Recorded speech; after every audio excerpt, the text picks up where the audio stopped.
I could have sworn they said venereal. Would they bring Kirk back to captain this thing, or talk about the burn? It's a different kind of burn, I think. Whenever I shoot my phasers, it burns. You need to see the doctor. Welcome aboard. You've just stepped into Damn It, Jim, the podcast. My name is Dana Smith, and I'm happy to be your captain and navigator on this adventure. And with me, as always, our good friend and beer connoisseur, Dan Calzaretta. Today, we're jumping in on the brand new Star Trek show, Starfleet Academy. Good afternoon, Dan. Bear down, Chicago Bears, Dana. Oh, wait, were we switching over to the sports show that we were going to do? Yeah, we're doing football, Dana. That's what we're doing.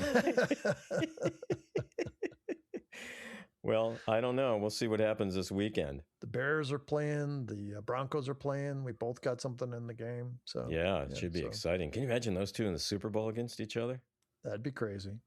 If that happens, they should put like a wild Bronco, stallion, and a bear in a cage and see which one would win. You know? Yeah. I mean, if the Bronco kind of hit the bear in the head a few times, yeah, it could trample it to death, but if the bear got kind of a bite somewhere. Big claw. Yeah. Bear claw. Okay. You know that, what was it, back in 97, 98, when the Broncos went to the Super Bowl and they played the Falcons? Oh. The Vikings almost were the team that the Broncos played. If that had been the case, I mean, I would have had to root for the Vikings. Yeah, how many Super Bowls have the Vikings won, Dana? So back to the podcast. What we're supposed to be talking about. So for those of you who didn't pick up on that, Dana's a huge Vikings fan, and they've been to the Super Bowl several times. 4 times. 4 times, yeah. And we'll leave the rest unsaid. Yeah. They've never won. They ever come close? Like, what was the closest they ever came? What was the score? It seems like they got blown out in every one. So, Starfleet Academy. Yeah. We both just watched this. Yes. The first 2 episodes. I've probably already forgotten a bunch of it, even though I literally just turned it off. So what we're going to do is kind of run through this, give you kind of the basics of it, and then we'll cover what we thought. Dan, you never watched Discovery. I did not. So the first 2 seasons are like set in like the Captain Kirk timeline. Oh, okay. In season 3, they were jumping from something and they ended up like 2 centuries ahead.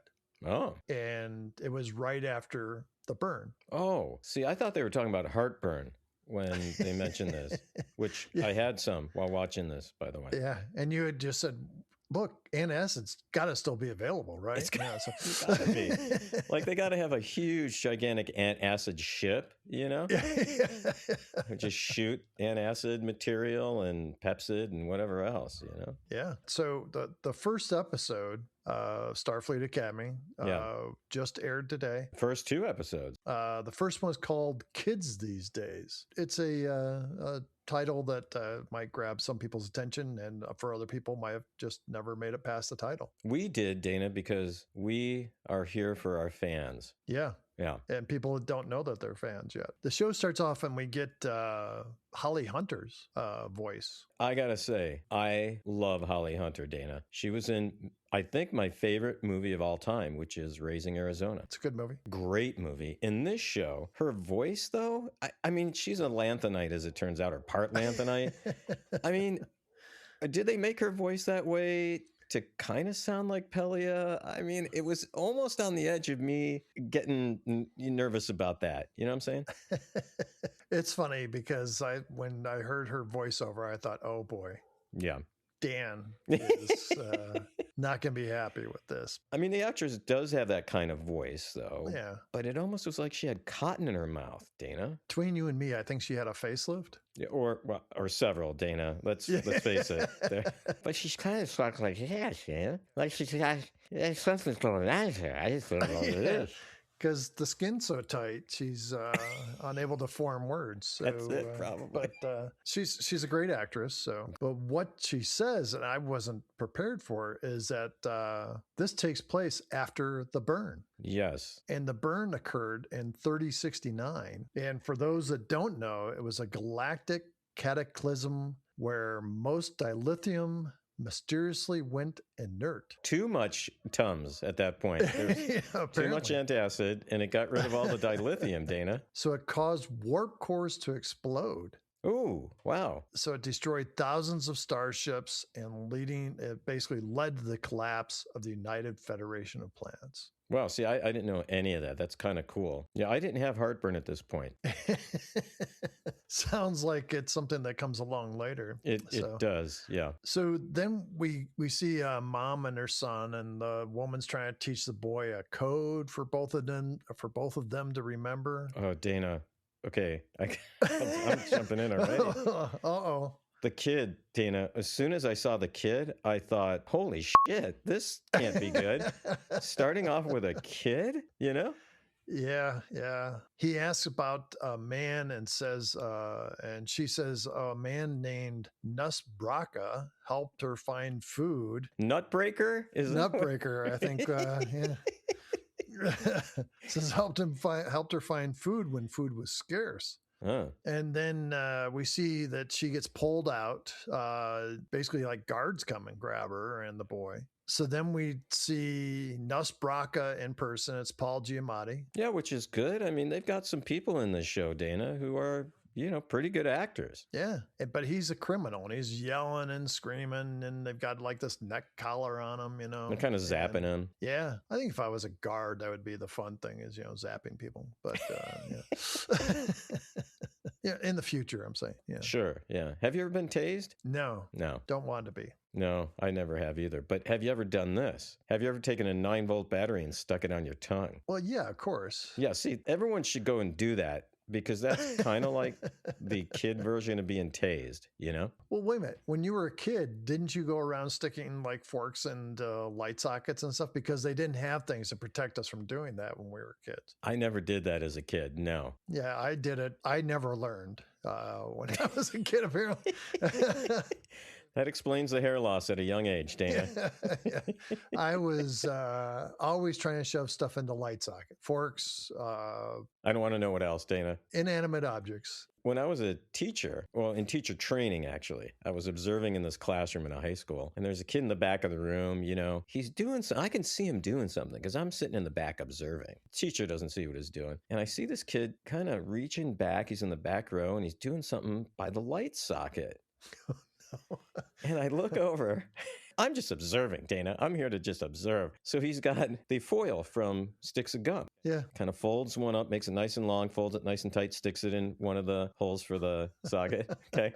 Takes another one, carefully sticks it in the other so they don't touch. And then he's pretending like he's listening. And then he takes a pencil and he throws it to knock the two together.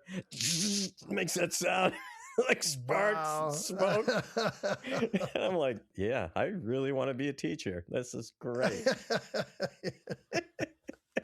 Next thing is running cords from those light sockets up to the teacher's chair. Never saw that, but I could see that happening next. Yeah. So anyway, Paul Giamatti's this terrible criminal, apparently. And Holly Hunter is there, and she's an officer, and she's making sure he's going to go to jail. He apparently murdered the pilot of a Federation supply vessel to get food. Yeah. And the woman that has the boy is an accomplice, and she's going to be placed in a rehabilitation camp while Nusbreaker is going to like a penal colony. For like life. Yeah, life. Yeah. And so then as they're taking the mom away, they're separating the mom and the boy, obviously. And she's like, don't trust them. Don't trust them, Caleb. Only trust me. And then they take her away. Yeah. So later, Nala Aki that's Holly Hunter's name. Yeah. She's talking to the boy. She's telling him he'll be safe and not to worry. It's supposed to be touching, Dana. you know? Yeah, it was supposed to be. So then the boy like hugs her, and we find out later he took her comm badge. So he's a smart kid. He's not one of these dumb kids who, in the original series, are pounding their fist on their hand and calling for some Gorgon or some crap to show up. You know what I mean? Yeah, some out of work lawyer. Yeah. So. Yeah. So the writers of this show, obviously, they've been listening to us too, and have Yeah. incorporated some things in, like a kid who's not a freaking idiot, So the boy escapes, basically. which is great. We jump ahead 15 years later, Yeah. and Caleb, who was the boy, Mm-hmm. is on his way to a penal colony. He's 21 now. The guards are taking him to the penal colony, and they're kind of assholes. Yeah, they're not nice, Dana. I mean, they're not even like professional, you know? Yeah, they're like kicking him and poking him with the sticks that, shock him and stuff. And Kind of like you see on the news today. yeah, he fights back eventually. Right. There's 4 guards, and he manages to take them all out and does some pretty cool things, like shocks one of them. Right in the newt sack. What was that guy's name? Noose back? What? Yeah, Noose Braca. Yeah, got him right in the noose braca, Dana. So it's kind of funny because he takes one of the guards and shoves him against the force field that separates the pilot from the rest of the compartment. I don't know if that guy shorted out the force field or what. Yeah, I think what he did was he took foil from the gum, and he stuck him in the socket bag and threw a pencil and knocked them together. Yeah. That's how he did it. They just didn't show that part because they don't want kids doing that, Yeah. Look, if there are any kids listening to this program, don't do that. Or if you do, don't tell them where you learned about it, Where did you learn that, Tommy? Well, I listened to this show called Damn It, Jim, the podcast, and the guy said we should do this. Yeah. What was that guy's name? His name was Dana Smith. So anyways, Caleb gets control of the ship, but then he gets locked in a tractor beam Oh, yeah. and gets pulled down to the penal colony anyways. Right off the bat, there's lots of action. I mean, I thought the beginning was, relatively good. Yeah, it was better than Section 31. Oh, shit, yes, Dana. I mean, stabbing myself in the eye, with a red hot poker would probably be better. Yeah, there could be something to that. In both eyes, and I would never have to yeah. watch it again. So anyway, we go back to Holly Hunter. We learn that she's part Lanthanite, as you mentioned. Yeah. And I have in parentheses that even has a bit of an annoying voice like Pelia. Yes. So. Yes. God, I noticed that from the very beginning. But now she's like in charge of a freaking daycare Yeah. called Little Blooms, or what the hell is the name of that place? I wrote it down. Yeah, Little Blooms. It was called Little freaking Blooms, Dana. How about Little Bastards? That's what it should have been called. I mean, the kids were stealing ice cream and shit. I mean, come on. These kids annoyed me, Dana. They were, yes, come on. One was green, I think, and Yeah. they stole some ice cream cones or something. Yeah, but she was like, trying to teach them right and wrong and stuff like that. And so she's. Okay, here's how you do that. Yeah, no, let's not get Dan's parenting advice right now. So, No, it's teaching advice, Dana. It's from a professional. Dana. so the Admiral shows up. He was in Discovery. Oh, he was. Okay, I didn't know that. She's basically asked to come back to Starfleet Academy as the Chancellor. And she's like, I left Starfleet because, I screwed up. I caused problems for a boy and the mom and stuff. And Come on, do you think she'd really be thinking about that one thing, Dana? for 15 years, apparently, that's all she's been thinking about. And now she works with little freaking bastards trying to, oh, I'm so sorry that I sent one kid to prison when all of you kids should be in freaking prison right now. Be a good start for you. Yeah. Yeah, just start out there. You want to steal ice cream? Here you go. Yeah, this will teach you. 20 years hard labor. Go put these big foil strips in that gigantic outlet over there. Then he says, "We found Caleb." And then she completely changes. Oh, right. Yeah. Yeah. She goes and sees Caleb in the penal colony. He's like, angry at her. Yeah, screw you, lady. You freaked up my family. Yeah. Separated me from mommy. And, never been the same. Boy, if Freud were here to watch this one, oh. Let's do a Freudian analysis of this episode, Dana. Talk about something scary. You and I doing psychology. Yeah. That's the next podcast. We just have people call in and we analyze them. That would be great. Yeah, we would analyze them anyways. Right. So she talks to him and says, if you join Starfleet Academy, then, I'll help you find your mom. And so, Dana, did this remind you of anything? I don't know. Do you want me to just tell you what it reminded me of? Yeah. Okay. So it reminded me of the J.J. Abrams Kelvin timeline, the first one, where he goes and finds Kirk in the bar after he gets beat up and he's trying to convince him to go to Starfleet. I mean, it was like a redone version of that scene. By the way, JJ, we know you're still listening, but you still haven't called us. We're a little disappointed with you. Very disappointed, really. So yeah. So once she says, I'll help you find your mom, then he's like, okay. So what we got now is an angry 21-year-old. He's carrying a grudge. Yeah. And you could see he's going to be a rebel.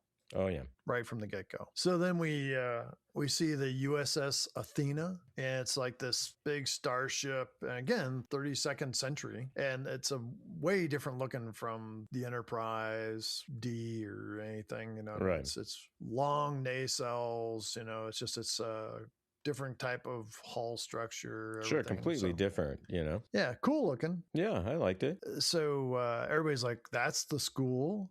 And when they go inside, I thought they were at the mall. It looked like a mall. Yeah, inside there. I mean, there's like neon lights, and there was all these different kind of places all around and stuff. And I was like, this doesn't look like a starship. It looks like a freaking gaming place. Yeah, I've only been on a kind of a cruise ship once. I was on a student trip leading students from middle school, high school students, but we were traveling to Estonia from somewhere in Scandinavia, I don't remember. And it was supposed to be a ferry. It was kind of like a cruise ship, not ginormous like some of these others. The only one I've ever been on, but they still had the big open area with the restaurants and the shops and everything. That's what this reminded me of, being on a freaking cruise ship. They go through medical, where the hologram of the doctor from Voyager.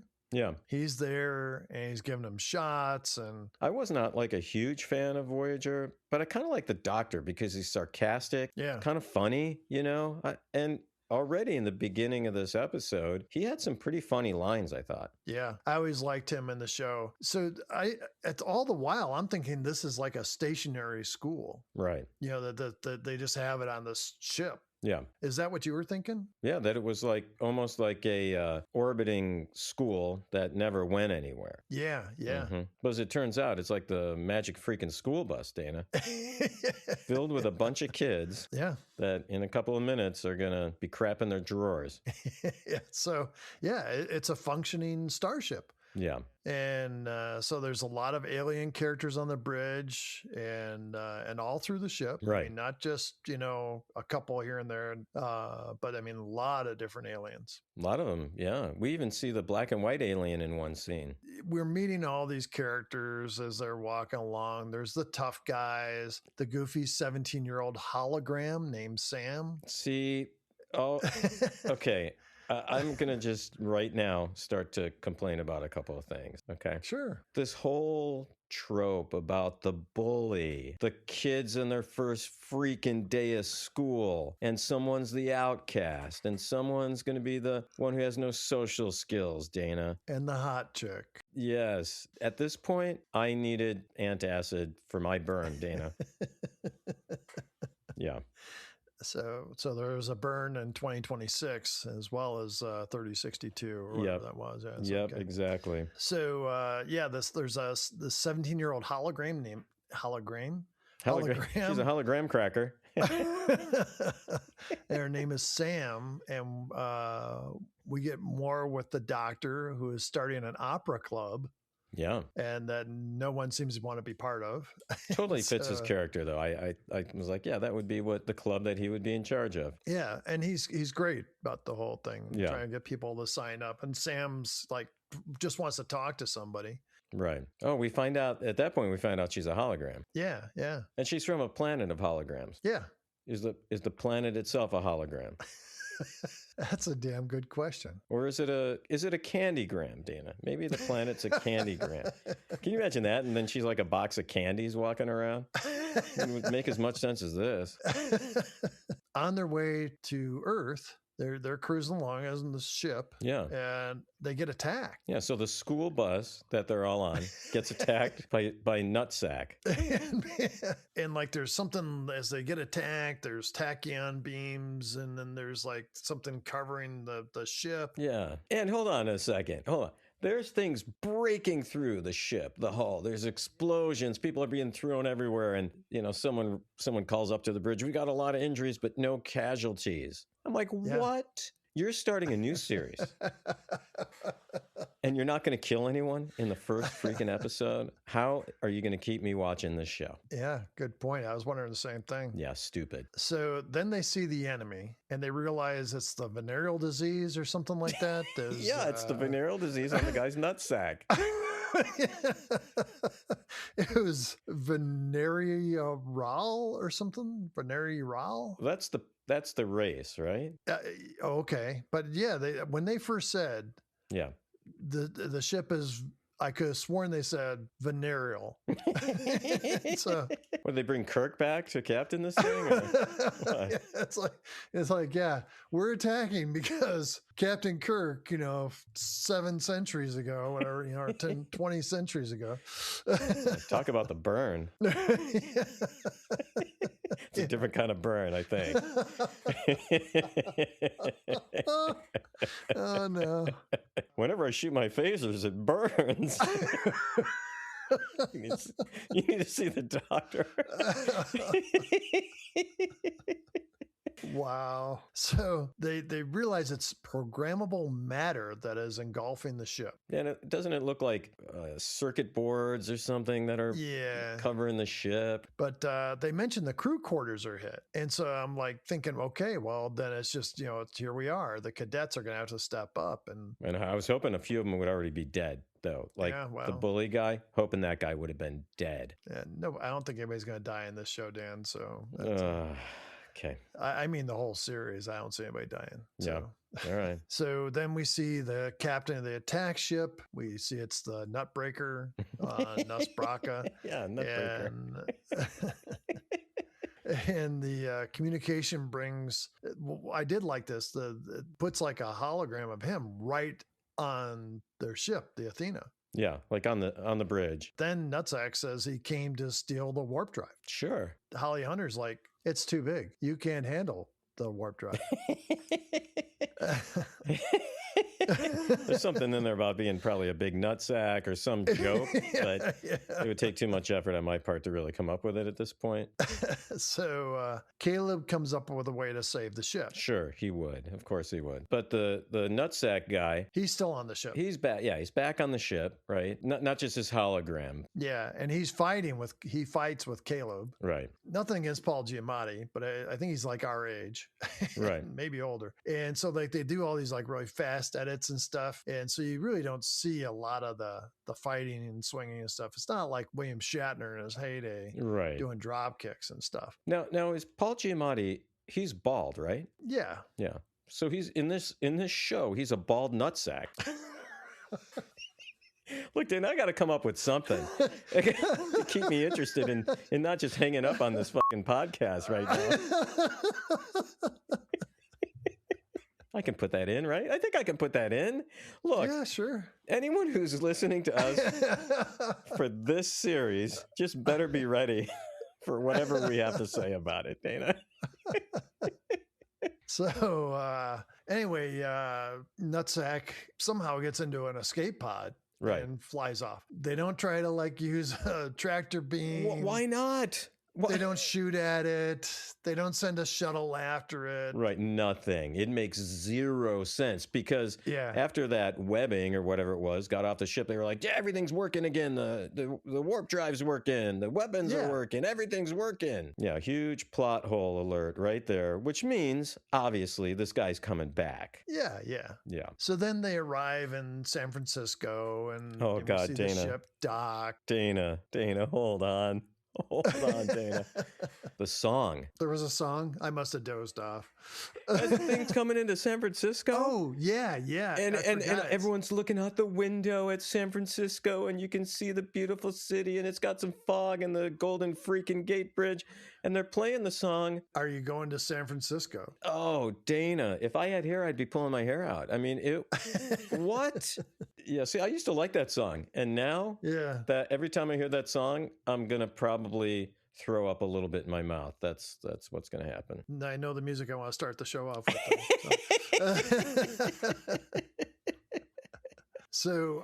But they're panning over all the cadets and stuff. And in there, as you mentioned, there's a Chironian, which is the half white, half black person. Yeah. So then Well, hold on. One more thing too. There was an alien in there that kind of looked like what are those things called? The fish that look like horses. The horse. What are they called again?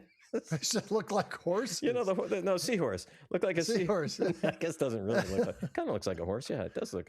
Well, the head, yeah. Yeah, it's probably not a fish either. It's probably some other stupid thing. We could probably call Damn It Jim the University and ask them, but they'd be like, "Is this question from Starfleet Academy?" Yes, it is. We don't answer those questions, and they just hang up on us. But that's how the first episode ends. Okay, so are we going to talk about the second episode? I was just going to go straight into the second. Let's just do it. Let's just go. Let's just do it. Let's do that because you're the boss here, and so let's do that.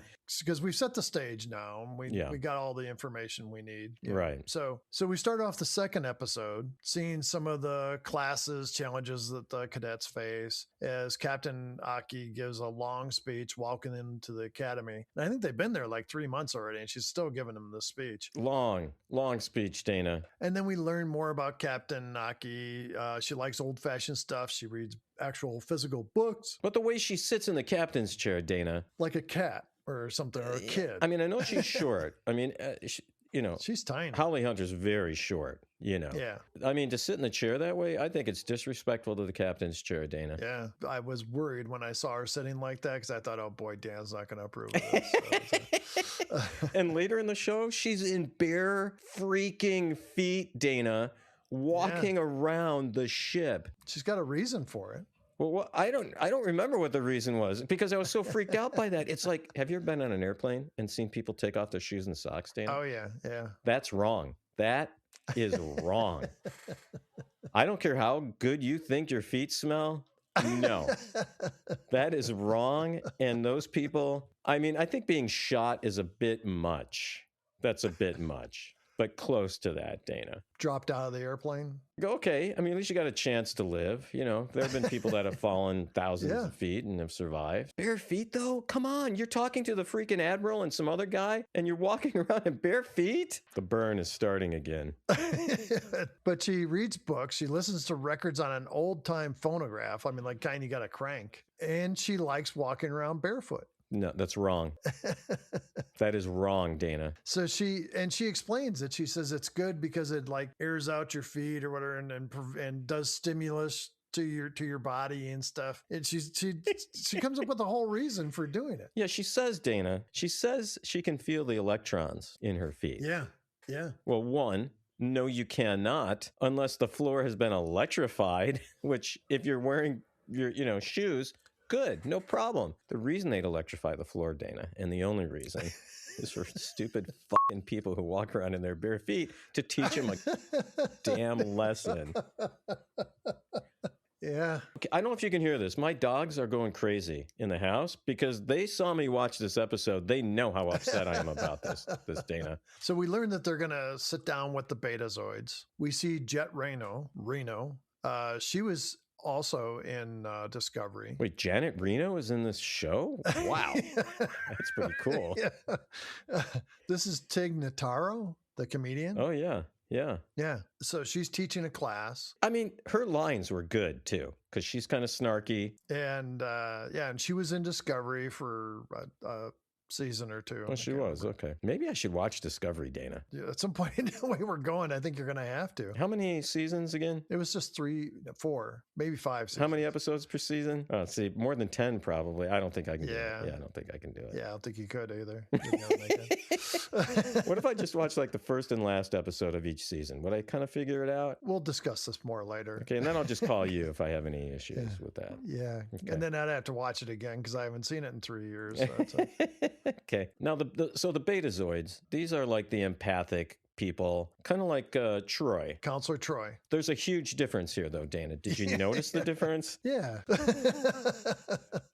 So in Jet Reno's class, Caleb continues to be a bit of a rebel, and then when he tries to get away, he gets some time before the Chancellor comes and stuff, and he tries to get away. And then he meets the Betazoid daughter of the Chancellor. No, get away, would you say? He's trying to escape. Like, class is over. He goes outside and he's going to climb a freaking fence to try to get out, which, come on. So that she sees him and they talk, and you can see there's like an attraction. So it's funny, I have the Bezoid Chancellor, the The Betazoid Bezoar. Chancellor. Yeah, I had a huge Bezoar, Dana, in my gut from this episode, and I was about to puke it up like a cat. Did I ever tell you about my the one impression that I can do that's really good? Yeah, we've done this a few times, I think. So Done the cat impression. Okay. not as many times as the Greek tailor joke, but Wait, it's a tailor? So a cat with a Bezoar walks into a Greek bar, and there happens to be a tailor there. Okay, sorry, I'm off track again. we go to this great meeting of the Betazoid Chancellor. Because they're trying to get him to rejoin the Federation. Exact. And they got a big And- wall up between Betazoid and the rest of the freaking universe, and no one gets beyond the wall. Or I mean, it's like Eastern Europe and the Berlin Tear Wall. down the wall. Yeah, tear down that wall. So he is Deaf, but he's really deaf. I mean, I'm assuming the actor is really deaf, doing real sign language. he's doing sign language. Yeah, Yeah. I mean, I kind of like that, you know. Yeah, but he had like a little thing he clipped onto his neck so that people would hear his voice. He's basically not overwhelmed by Starfleet's offer to join the Federation. No, in fact, he's like totally against it. Yeah, they break the meeting. The Chancellor's daughter says she wants to see more of the campus and She stuff. wants to see more of something. And so she picks Caleb Yep. to show her around the academy. Yeah. As they go walking along, we see that they go into the James T. Kirk Pavilion. That's where we get Kirk. See, he's got that bigger named pavilion. So it had to be a big space. Huge. They're talking, and he's like kind of nervous a little bit. Dana, I'm sorry. I got to jump in again. I know I'm the one who said we need to shorten this up. This whole high school kind of freaking stuff, Dana? No. Yeah. Well, the funny thing is, like, he's like, oh, I've got to get back to the map room. And so he takes her back to the map room. What is he going to show her in the map room, Dana? He's trying to find this planet because Nutsack in the previous episode said that his mom was left to die on Gosha 5. They can never find this Gosha 5. And he's going through all the star charts. She's like, oh, here, let me do this. And she takes control of the map room and shows all these maps that the Betazoids have. Yeah. And then he asks for Gosha 5 and bling, it pops up. But it's on the other side of the wall. Yeah. That's why the Federation never knew about it. So the talk resumes. The negotiations. They don't go very far. And then we see this picture of San Francisco Bay, and Alcatraz is still there. I know. I saw that and I was like, I wonder what that is now. Maybe it's, I don't know what it would be. But I mean, Alcatraz is falling apart now. Right. They're talking about like stopping tours to it because like the walls are crumbling. Have you ever been out to Alcatraz? No, I haven't. You got to go. It's cool. The thing is, you got to sign up way in advance to get a tour out there. Definitely worth a trip out there. You know, earlier in the show, she said she wanted to see the humpback whales because they were migrating or whatever they do. She wanted to hump what, Dana? She wanted to see whales. I thought she said to Caleb she wanted to see his whale. That's what I thought she said. that I am leaving in. That's funny. That is funny. Since she said that, he takes her to this place where she can see the humpbacks. Yeah, what is it? Because he says, I can't sleep at night, so I come here every night. He can't, like, leave. So is this, like, in the basement of the freaking academy? It's part of the academy, yeah. It's, you know, so all right. They're probably called the James T. Kirk whales now. Got a huge blowhole on those whales. They see the humpback whales, and she's like, She says, it's pregnant. she's watching, and she goes, it's pregnant. With James Kirk's child.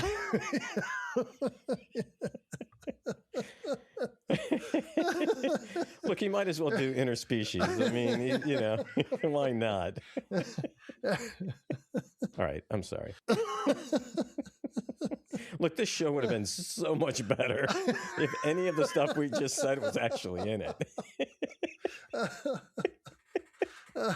And then she looks at Caleb and says that they are similar because they're both somewhat prisoners. And she says, you're a prisoner here. And he says, you're a prisoner here. And the whale says, you're both prisoners. Get the hell out of here. You're driving me crazy. Wouldn't you want to be a prisoner too? Yeah. So, so it's a singing whale. That's what you're saying. Wow. That's great. Then they're having this conversation. They're getting closer. You think they're going to start necking. And then the chancellor comes and is Chancellor interrupt us. Once again, Dana. They go back to the negotiations and then they break down. The Betazoid Chancellor leaves and says, you know, we're leaving tomorrow. So then Captain Aki stands next to the Admiral. She's like, oh, I'm sorry, you know, because she had said something kind of pissed the Chancellor off. Well, really what it was, the Chancellor's like, look, we were ready to join, you know, but those freaking bare feet, no. Put some shoes on, for crying out loud. And when was the last time you bathed those feet, by the way? Yeah, it's like... When she was walking around in the bare feet and she sat up somewhere, her feet were dirty, Dana. The bottom of her feet were dirty. What the hell? That's just wrong, Dana. It's wrong. It's wrong. So later, Captain Aki comes to Caleb's room and he's got his shirt off and he's like trying to cover himself up. Right. She says something about the smell too, right? She says, what's that smell in here? She says, stinks in here. Yeah. Well, it's your feet, okay? Because you're not wearing any freaking shoes or socks. But his bed's unmade. The room is messy, you know, looks like a teenager lives there, you know. So while they're talking, they say something about physics. And then all of a sudden he jumps up and goes, you know, I've got to talk to the Chancellor's daughter. He runs out of the room. Physics? I think it was biology. Well, maybe he's thinking of the way things come together. I don't know, you know, so he wanted to do a little engineering of his own. So. I think that's right. Shuttle bay.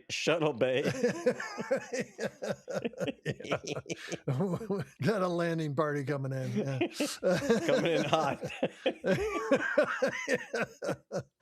God, now we're like the teenagers, Dana. Like we've always been. Yeah, I guess so. We see him run down the James T. Kirk Pavilion. He's like, oh, can I talk to her for a minute? The Chancellor kind of gives him a look. Because they're just ready to leave. The Betazoids are like ready to take off. He goes over and talks to her and apologizes for whatever pissed her off before. I can't remember and don't care.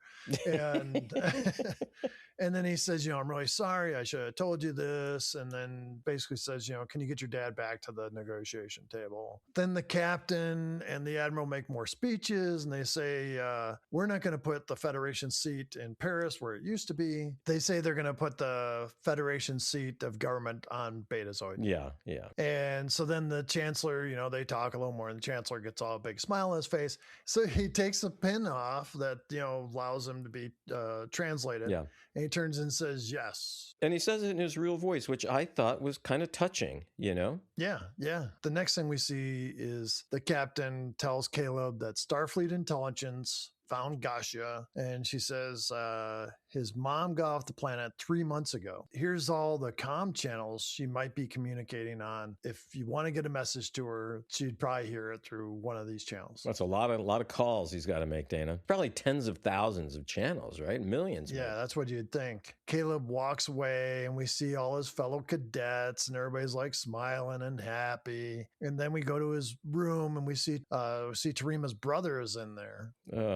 He's like joking around, and then he says he's joined the academy and they're going to be roommates. And he's lifting weights with the other guy, the bully guy, Yeah. and he's saying bro a lot. Yeah. Dana.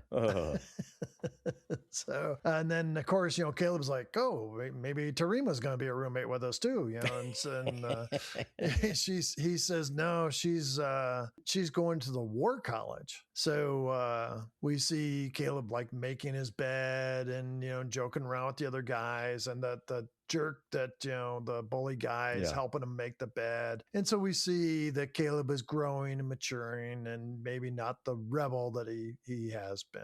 And Dan, that's how these first 2 episodes end.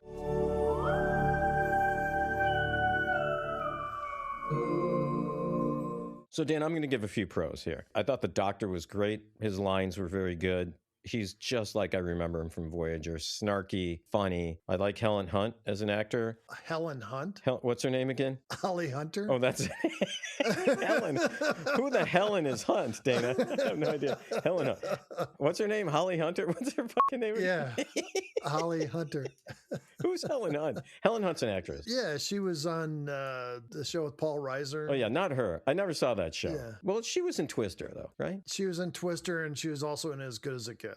Okay, didn't see that movie. Okay, well, anyway, going back to this thing. Holly Hunter. Loved Holly Hunter. Paul Giamatti thought he was really good. The swearing, that's a twist. We don't even get that kind of swearing in Strange New Worlds, Dana. And they swore kind of a lot, I thought. Special effects, I thought, were really good. And then there were a couple of other things, Dana, that I appreciated. The opera in the second episode, that the Doctor and some other woman, she kind of looked like the horsefish thing. And they're singing. I didn't know what this was. Obviously, I didn't know. So I did call the music department at Dammit Jim University. And my niece is actually the head of that department, Dana. She's also the choral master at the Seattle Opera. So she told me that the song they were singing was from the opera The Magic Flute. And it's these 2 characters singing about maybe hoping to have children one day and wouldn't it be great? And then there are all these children, the cadets. And so whoever wrote that part, I thought was pretty sophisticated enough, at least, to include that opera and that scene from the opera to kind of talk about those kids, being the cadets. And then finally, Dana, I thought it was interesting, the last name of Caleb, his last name is Mir, M-I-R. In Russian, that stands for peace. I mean, it means peace or earth. There you go. Those were my pros, Dana. How about you? What pros did you have for this episode? I'll be honest, I think I liked the show better than you did. One of the pros is I thought we'd be making a lot of fun of this episode, and we did have some fun with it. But there wasn't as much in there as I thought there would be. Like you, I thought Holly Hunter was great. I loved seeing the Doctor. I saw that he was in this. I was like, oh, good. I hope he's not just 10 seconds in one episode or something, right. And I think Holly Hunter's character, she's a different type of captain, and I'm willing to work with that. Even with the bare feet, Dana? I don't have the problem with the bare feet as you do. So those things, again, special effects are good. I think they're doing a great job with that. The Paul Giamatti character, he's this bad guy who's connected to Caleb's mom in a way, and to Caleb. So like you said, he's going to be a recurring character. And I think that the guy that plays Caleb, I think he's pretty good. Oh, I totally agree with you. Yeah. Yeah. There's a lot of brooding and anger in the first couple episodes, but he's shown a bit of a range, and I was pleasantly surprised. So now you've got cons you want to discuss? It's just one big con, Dana, to be honest with you. It's just one. And it's high school meets Star Trek, Dana. The freaking high school tropes, I hate that part. I really hated that part. And it came up quite a few times in both episodes. If you strip that away, I don't know if I'd have any major cons. I didn't hate it really as much as I thought I was going to hate it. But before I started watching it, I was like, you know what? I'm going to give this, a fair watch. But that's the big con that I got, Dana. How about you? I think overall it's aimed at a younger audience. Yeah, I think they're trying to get the 18 to 30-year-olds into this. Yeah. They've got the Star Trek ideals. There's action and stuff in there that'll keep old fogies like us somewhat interested. But I really think this is, I hate to say it, a little bit of the 90210 in space thing. I agree with you. If they pulled away from that If the characters acted more mature and didn't act like they were in high school, I think it would be better. When they did that whole thing in the first episode with the Klingon guy and the bully and stuff, I was like, oh, don't go here, don't do this, and they did. Yeah. But then they use it to bond the Klingon and Caleb and somewhat. So we'll see where it goes. It is a concern for me. Yeah, me too. And that's the one thing I really worry about, is that they're going to double down on that. Well, what's something you hope for out of this series? Wow, that's a good question. Since it's so far in the future and everything, I'm looking forward to the technology. It seems like they've got some cool ideas. I'm sure they'll explore some stuff. This sounds funny, but I don't care about the love interests. It's just like it's like the Spock and Chapel and Spock and La'an thing in Strange New Worlds. I agree. If they can get away from that, the whole, like you said, the 90210 thing or the high school in space or whatever, then get away from that stuff and those tropes, then I think we got a shot here. So Dana, before we go, we got an awesome present for the holidays from one of our listeners. Dana, you might remember a while back when we were sending out stickers, we sent them to a guy by the name of Joey Corson, and his wife accidentally threw them away. Remember that? Yeah, accidentally. Right, accidentally. Right, yeah. And we were both like, oh, come on. She just doesn't want him to listen to the show and doesn't like us, maybe. Well, that listener, Joey, and his wife, Whitney, they were both great sports about that when we kept bringing it up on the podcast, and we were saying that Whitney must have thrown away the stickers on purpose, and that was a hint for Joey to get a life and stop listening to us and all that. Well, Joey has become one of our biggest supporters, and I guess Whitney as well. So over the holiday break, we got a gift from Whitney. Now, she's the owner of Corson's Tallow Company, and she makes soaps and lotions and other beauty products out of tallow. And I guess she must have seen our holiday video, and she must have said, these guys need some serious help. And if they look that bad, they must smell pretty bad too. So she sent us some soaps and some lotion. And Dana, I have to say, they are amazing. So if any of our listeners want to check out Whitney, not Whitney, because she's married to Joey, but check out what Whitney is selling, just search Corsons on Facebook, and that's COURSONS. I'll put the link in the show notes, and throw some business their way. They're not paying us for this or anything else. It was just a super nice gesture, and I wanted to thank both of them, and especially Whitney, for sending that out to us. Yeah, definitely. That was really nice. Appreciate it. Yeah, I smell so good today, Dana, because I used that soap in the shower this morning. So my wife's like, whoa, what happened? You finally got soap. Yeah. Well, anyway, Dana, I think the consensus here is we're willing to give this show a shot. Yeah. Yeah. And surprisingly so. Thanks for taking the time, Dan, to get together with me and review these 2 new episodes. If you have comments, please email us. And we do have a phone number. Dan, what's that phone number? Should somebody want to call us? And please do, and give us your opinion on these episodes. The number is 509-676-6298. Dana, had a great time once again. Thanks a lot. Until we meet again, live long and prosper. Thanks once again for listening to Damn It Jim, the podcast. We'd love to hear from you. Please send us an email at dammitjimpodcast@gmail.com or join the discussion on Facebook, Instagram, or YouTube. You can also reach us at the Damn It Jim hotline at 509-676-6298. This podcast was produced by Dan Calzaretta and Dana Smith for Ramble Jar Productions. Editing by Dan Calzaretta. If you would like to be a Damn It Jim sponsor, please send us an email at dammitjimpodcast@gmail.com. Have a great rest of your week, and remember to live long and prosper.